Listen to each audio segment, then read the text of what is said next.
Yeah, hi, I'm Dr. Jason W. Morrison, theologist, and I've been asked just to quickly share why I have such an interest in the Jehovah Witness organisation, the Watchtower organisation. And one of the reasons for that is, I'll just take a minute to explain, is that I come across these people during the early course of my theological university days, and I couldn't understand why they were so enthusiastic and applicable to their duties as doing what they call the preaching work, but were so simple-minded in terms of the theological aspects of the Bible. They seemed to have no clue, and this irritated me because I thought, how can people have so much commitment and enthusiasm and be out there telling lies in the name of Jehovah and Jesus and all the rest of it, putting all this time into it, and be so wrong about it, being somebody that spent many, many years and tens of thousands of dollars to come to the bottom of the Bible, which basically is to love your neighbour as yourself, to find out that the Jehovah Witness people, and it's not just in the Jehovah Witnesses too, it's quite common throughout all religion, that if you don't suit their doctrinal beliefs, then you'll be shunned. And I realised from experience that the reason for this is that because they're taught, or we are taught, and it's a wrong teaching, to put God before everything else, instead of loving our neighbour as ourselves, which is so simple to grasp but not easy to do. Once you start putting God before everything else, or Jehovah before everything else, you start to neglect the values of human love, because loving God becomes an excuse for neglect. And what I found was the Jehovah Witness preaching people were very difficult to talk to if you were not going to listen to the lies that they were telling you. And being a theologian, I found that difficult because I couldn't understand why people would put themselves in the public, and maybe I was a little bit more sensitive to this, having the basic Christian knowledge or New Testament knowledge of the Bible. I couldn't understand how the commitment to be out in the public wasn't equal to their commitment to know the truth. And this brings me to a passage in Romans where it says, and I'll put it up for you, they exchanged the truth about God for a lie. Well, that's speaking about homosexuals in its context, or lesbians, or the gay community. But when you think about what's happened to I'm going to call it now, Jehovah Witness-ism. It's called, to me, you can call yourself a Jehovah Witness, you can call yourself whatever you like, but it's a Jehovah Witness-ism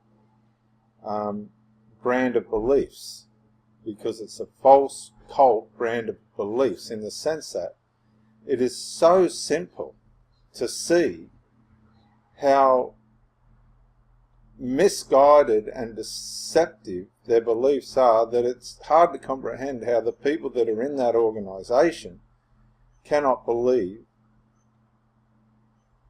the truth, cannot find the truth, and it staggers my mind. So this was what brought me into a place where I thought, I have to do something as a theologian, not as an ex-Jehovah Witness. I think the ex-Jehovah Witness community do a fantastic job without outsiders trying to interfere.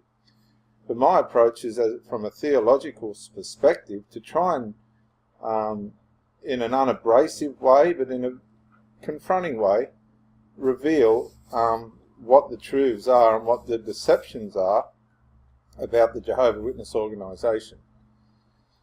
So to me, JW.org, or the Watchtower, whatever it is, has exchanged the truth of God for a lie. And there's another passage I just want to show you before I go, and I'll continue this. Where was it? Here. God did this so that by two unchangeable things in which it is impossible for God to lie. Now, the Watchtower organisation has represented God and said that Jehovah has promised certain things that would happen, and they have never happened. And that then makes them representing God out to be a liar, but it was their lies, not him. Now, at what point does an organisation take accountability for its lies? Well, I guess an organisation, a religious organisation, will keep running on the naivety of people's loyalty and faithfulness, and it'll keep going and going and going until there's nobody left. But one of the stupidities of humanity is they become blinded, or we become blinded by our devotion, and start to think that if we're going to leave an organisation, it's going to be have a massive impact on our relationship with Jehovah or God or even Buddha or whoever else you think it is, because most of these religions are based on, and I'll finish with this, to make you think there's something you need to do or not do to make God happy, or Jehovah happy, or Buddha, or Allah. People blow themselves up thinking they're making Allah happy. Christians shun their families thinking that they're making God or Jesus or the Holy Spirit happy. Jehovah Witnesses don't take blood transfusions because they think it's making Jehovah happy, but it's an out and utter. All these things are out and utter things that are representing Jehovah, but they're representing him as in a lie and as in a deception. Now, it's very plain for somebody like me to see this, and it's very difficult for somebody like me to understand how people who have the Bible in their hands cannot stop and take a minute to find out what the truth is. So that's where I'm going to start, and I'll continue this the next time I got 5 minutes. Bye for now. Yeah, Dr. Jason Morrison, theologist again. I just want to say thank you for watching the videos, and I hope you got plenty of self-rediscovery and freedom out of it. If you watched it on YouTube, please share or like, maybe even comment. If you watched it on Facebook, like, comment, share.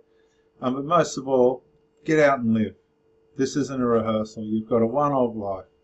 Don't let your loyalty and your faithfulness blind you to the life that you should be experiencing.